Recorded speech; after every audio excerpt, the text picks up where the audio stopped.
Walter Hemsworth thought he was untouchable. A tech mogul worth $400 million, he strutted into that Manhattan courtroom with his 25-year-old mistress on his arm, ready to humiliate the wife who had stood by him for 18 years. What he didn't know was that the quiet woman sitting across the aisle had just hired Daniel Cross, a legal legend who had never lost a high-stakes divorce case. By the time Walter realized his mistake, it was already too late. His empire was crumbling, his secrets were exposed, and the woman he thought was powerless was about to own half of everything he'd built. Before we get started, subscribe and ring the bell so you never miss a story. And let me know in the comments, where are you watching from? Walter Hemsworth's Bentley Mulsanne purred to a stop outside the New York Supreme Court building, its midnight black exterior gleaming under the harsh morning sun. The vehicle's interior reeked of leather polish and Goody Valentine's suffocating Tom Ford perfume, a scent that cost more than most people's monthly salary. Walter adjusted his Armani cufflinks, the platinum catching the light as he surveyed his domain through tinted windows. "This is it, baby," he murmured to the stunning brunette beside him, his voice thick with arrogance. "Time to show Katrina exactly where she stands in my world." Goody Valentine, all sharp cheekbones and surgically enhanced curves, ran her manicured fingers along his lapel. At 25, she was everything Walter believed he deserved: young, beautiful, and utterly dependent on his wealth. Her Instagram account, boasting 2 million followers, was a carefully curated shrine to luxury, private jets, designer gowns, and the kind of lifestyle that only his money could provide. "Are you sure about bringing me?" she purred, though her eyes held a calculated gleam. "Won't this just make things messy?" Walter's laugh was sharp and cold. "Messy? Sweetheart, this is strategy. Katrina needs to see that I've moved on, that she's yesterday's news. My lawyer says this hearing is just a formality. The prenup is bulletproof." What Walter didn't mention was the thrill he felt at the prospect of public humiliation. For months, Katrina had dared to contest their prenuptial agreement, claiming she deserved more than the modest settlement he'd graciously offered. The audacity was breathtaking. She was a nobody before him, a struggling nonprofit coordinator he'd met at a charity gala. He'd transformed her into someone who mattered, given her access to his world, and this was how she repaid him. The chauffeur opened Walter's door, and he stepped out like a conquering general. The courthouse steps were already dotted with photographers, a detail he'd arranged through his publicist. Every click of their cameras was another nail in Katrina's coffin of shame. Goody emerged beside him, her white Valentino dress a stark contrast against the grimy courthouse exterior. She played her part perfectly, the devoted mistress who'd won the heart of New York's most eligible tech billionaire. They ascended the steps together, a picture of new money and old arrogance. Walter's phone buzzed. His lawyer, Marcus Webb, was texting from inside. "Courtroom 7, A Judge Patricia Norton. Should be quick and clean, quick and clean." Walter smiled. That's exactly how he liked his victories. 30 blocks away, in a modest coffee shop tucked between a bookstore and a vintage clothing boutique, Katrina Hemsworth sat across from a man who looked nothing like the legal sharks Walter employed. Daniel Cross was in his early 60s, with silver hair and laugh lines that spoke of decades spent in courtrooms. His suit was impeccable but understated, the kind of elegance that whispered rather than shouted. "Mrs. Hemsworth," he said, his voice carrying the weight of authority without the need for volume. "Are you prepared for what's about to happen?" Katrina wrapped her hands around her coffee cup, drawing strength from its warmth. 3 months ago, she'd been a broken woman, devastated by Walter's betrayal and convinced she was powerless against his army of lawyers. But her father's old friend, a retired judge, had given her Daniel Cross's number with a simple piece of advice. "If you're going to war with the devil, you need an angel who knows how to fight dirty." "I'm ready," she said, and meant it. The trembling woman who'd discovered Walter's affair through a gossip blog was gone. In her place sat someone harder, more focused, someone who'd spent 3 months learning the true nature of the man she'd married. Daniel opened a thick folder, revealing photographs, bank statements, and legal documents. What we've uncovered is more than infidelity, Katrina. It's a pattern of financial manipulation that goes back years. Walter didn't just cheat on you, he's been systematically hiding assets, inflating business expenses, and using corporate funds for personal gain. The evidence was damning. Shell companies in the Cayman Islands, mysterious consulting fees paid to entities that existed only on paper, real estate purchases hidden behind layers of legal obfuscation. Walter had built a financial labyrinth designed to keep his true worth hidden from everyone, including the IRS. He thinks he's untouchable, Katrina said quietly. He's bringing her today, isn't he? Goody. Daniel's eyes flashed with something cold and calculating.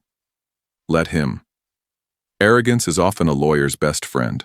Judge Norton has no patience for theatrics, and Walter's about to give her quite a show. The courtroom was a cathedral of marble and mahogany, its high ceilings designed to humble those who entered seeking justice. Walter strode in like he owned the building, Goody's arm linked through his in a display of possessive triumph. He nodded to the scattered spectators, mostly court watchers and a few reporters he'd tipped off, as if acknowledging his subjects. His lawyer, Marcus Webb, was already seated at the plaintiff's table, his expression tight with barely concealed irritation. Webb was a corporate attorney, brilliant at mergers and acquisitions but distinctly uncomfortable with the messiness of domestic relations. He'd advised against bringing Goody, but Walter had overruled him. This wasn't just about money, it was about power, about showing everyone who held it.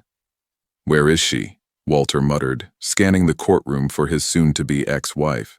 He expected to see Katrina cowering in the back, maybe with her sister for moral support, certainly with some cut-rate attorney who'd taken her case pro bono out of pity. Instead, he saw a woman he barely recognized. Katrina sat at the defendant's table with perfect posture, her dark hair pulled back in an elegant chignon. She wore a navy blue suit that spoke of quiet authority, her makeup subtle but flawless. She didn't look like a victim. She looked like someone who belonged in this room. Beside her sat an older man Walter didn't recognize, someone with silver hair and an aura of calm competence. The man's briefcase was worn leather, the kind that spoke of decades of use, and he was reviewing documents with the methodical precision of a surgeon preparing for a complex operation. "Who the hell is that?" Walter hissed to Webb. Webb squinted across the room and his face went pale. "Oh, God, that's Daniel Cross. So? Should I know him?" "Walter, Daniel Cross is a legend. He's represented half the Fortune 500 in high-stakes divorces. He's never lost a case involving hidden assets." Webb's voice was strained. "What the hell is he doing representing your wife?" For the first time that morning, Walter felt a flicker of unease, but he pushed it aside. Katrina didn't have the resources to afford someone like that. It had to be some kind of bluff, a desperate attempt to intimidate him. "Relax," he told Webb, though his voice carried less confidence than before. "The prenup is still ironclad. Some fancy lawyer can't change that." Judge Patricia Norton entered with the sharp authority of someone who'd spent 20 years cutting through legal nonsense. She was known for her no-nonsense approach and her particular disdain for courtroom theatrics. Her eyes swept the room, noting the presence of cameras, the obvious tension between the tables, and the young woman in the gallery who was clearly not a family member or legal professional. "This is a preliminary hearing in the matter of Hemsworth versus Hemsworth," Judge Norton began, her voice cutting through the murmur of the courtroom. "We're here to address motions regarding asset disclosure and temporary support arrangements. Mr. Webb, you may begin." Webb rose, launching into his prepared remarks about the clarity of the prenuptial agreement and his client's generous offer of settlement. It was a competent presentation, painting Walter as a reasonable man seeking an amicable resolution to an unfortunate situation. Walter relaxed as Webb spoke, his confidence returning. This was familiar territory. The corporate world where contracts were sacred and sentiment was irrelevant. He glanced at Goody, who gave him an encouraging smile, then looked at Katrina, expecting to see defeat in her eyes. Instead, She was looking directly at him with an expression he'd never seen before. Pity. Judge Norton listened to Webb's presentation with professional detachment. When he finished, she simply said, "Thank you, Mr. Webb. Mr. Cross, your response?" Daniel Cross stood, and the atmosphere in the room seemed to shift. He didn't move to the lectern like Webb had, instead remaining beside his table with his hands clasped behind his back. "Your Honor," he began, his voice carrying easily to every corner of the room, "we are not here today to contest the existence of a prenuptial agreement. We are here because my client has discovered that the man she married has been systematically defrauding not only her, but the state of New York and the Internal Revenue Service for the better part of a decade." The word fraud hit the courtroom like a thunderbolt. Walter shot upright in his chair, his face darkening with rage. Webb looked like he'd been physically struck. "Objection!" Webb sputtered, rising to his feet. "Counsel is making outrageous accusations without foundation." "Mr. Webb," Judge Norton interrupted, her voice sharp as a blade. "Mr. Cross hasn't presented evidence yet. Sit down." She turned to Cross. "However, Mr. Cross, fraud is a serious allegation. I hope you can substantiate it." "I can, Your Honor, and I intend to." Daniel Cross opened his briefcase and withdrew a single, meticulously prepared folder. Walter's hands began to tremble imperceptibly. This wasn't going according to script. "Your Honor, before we discuss the prenuptial agreement, I'd like to address the matter of Mr. Hemsworth's financial disclosure to this court. 3 weeks ago, he submitted a sworn statement detailing his assets and liabilities."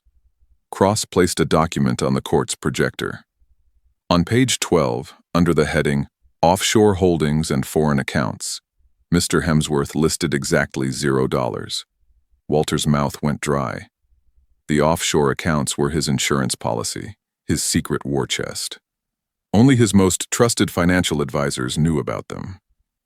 "However," Cross continued, placing another document on the projector, "this is a wire transfer confirmation from Hemsworth Technologies' primary account to Avalon Holdings Limited, a shell company registered in the Cayman Islands. The transfer was made 6 weeks ago, after Mr. Hemsworth had already retained counsel for this divorce, in the amount of $47 million. The courtroom erupted in whispers.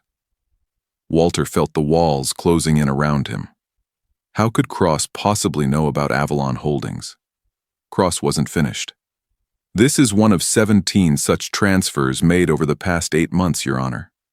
The total amount moved to offshore accounts is approximately $260 million, money that was conveniently omitted from Mr. Hemsworth's disclosure to this court." Judge Norton's face had turned to stone. "Mr. Webb, does your client care to explain this discrepancy?" Webb was frantically shuffling papers, his face sheet white.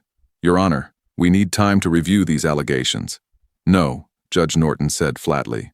"Your client signed that disclosure under penalty of perjury. If Mr. Cross's evidence is accurate, Mr. Hemsworth has committed a felony in my courtroom."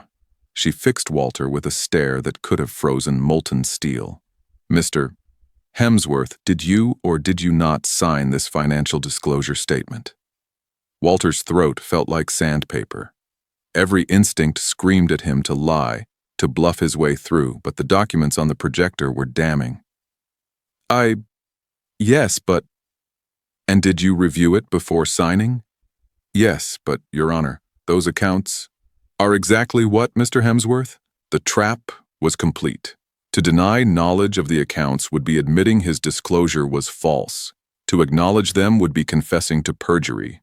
Walter's empire, built on his ability to outmaneuver opponents through superior information and resources, was crumbling because he'd finally met someone who'd done their homework better.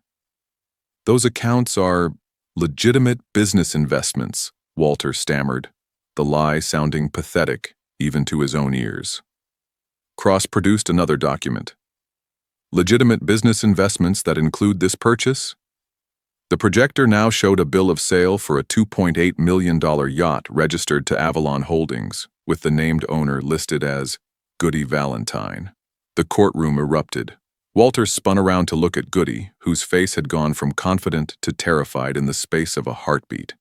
She'd known about the yacht, of course. She'd been sailing on it for months, but she'd never suspected it was purchased with hidden funds. And this? Cross continued, displaying another document.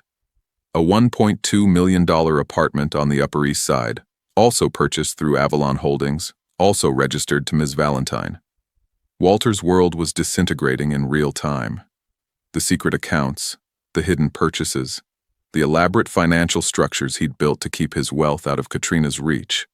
All of it was being laid bare with surgical precision. Judge Norton's voice cut through the chaos like a scythe. Mr. Hemsworth, you've not only lied to this court, you've engaged in a deliberate scheme to hide marital assets from your spouse. That's not just perjury, that's criminal fraud. Your Honor, Cross interjected smoothly, there's more. More. Walter felt his heart hammering against his ribs. How could there possibly be more? Cross placed a new set of documents on the projector. These are internal emails from Hemsworth Technologies, obtained through our discovery process. In them, Mr. Hemsworth explicitly discusses moving assets offshore to keep them away from the wife, and instructs his CFO to bury the transactions in the quarterly reports. The emails, in Walter's own words, were a confession. His arrogance had led him to document his scheme in corporate communications, never imagining they could be subpoenaed. Judge Norton had seen enough. Mr. Hemsworth, I am immediately freezing all your assets, personal and corporate. I am appointing a receiver to take control of Hemsworth Technologies pending a full audit, and I am referring this matter to the District Attorney's Office for criminal investigation. The gavel came down with the finality of a death sentence. Walter sat in stunned silence as his world collapsed around him. His company, his fortune, his freedom, all of it was gone. He looked desperately at Goody, seeking some anchor of support in the chaos. Her seat was empty. She'd slipped out during the document presentation, her survival instincts kicking in the moment she realized she was implicated in his crimes. The woman who'd pledged her undying love over champagne at Per Se had vanished the instant he became a liability instead of an asset. In the aftermath of Judge Norton's ruling, the courthouse buzzed with activity. Reporters swarmed the exits, photographers jostled for position, and legal clerks hurried to process the mountain of paperwork generated by the hearing. Walter sat alone at the plaintiff's table, ignored by his own lawyer, who was frantically making phone calls to criminal defense attorneys. The man who'd entered the courtroom like a conquering emperor was now just another defendant facing federal charges. Across the aisle, Katrina gathered her things with quiet dignity. She'd won more than a favorable settlement. She'd reclaimed her life, her dignity, and her future. Daniel Cross packed his worn briefcase with the methodical care of someone who'd performed this ritual countless times. The receiver will need several weeks to unwind all his schemes, he told Katrina quietly. But when it's finished, you'll own approximately 60% of everything he tried to hide. Katrina nodded, but her expression wasn't triumphant. There was sadness there, grief for the man Walter had once been and the marriage that might have survived if he'd chosen differently. Thank you, she said simply. Cross smiled, the expression transforming his weathered face. Justice doesn't always prevail, Mrs. Hemsworth. But when it does, it's a beautiful thing to witness. As Katrina walked toward the exit, she passed Walter's table. For a moment, their eyes met. The woman he'd tried to discard and the man who'd lost everything trying to cheat her. I hope you find peace, Walter, she said quietly. Her words meant for him alone. He looked up at her, this woman he'd shared 18 years of his life with, and for the first time saw her clearly. Not as an obstacle or a commodity, but as a human being he'd wounded in ways that money could never repair. I'm sorry, he whispered, the words barely audible. Katrina nodded once, then continued toward the door and the rest of her life. 6 months later, Walter Hemsworth sat in a federal minimum security prison, wearing an orange jumpsuit that cost considerably less than his former suits.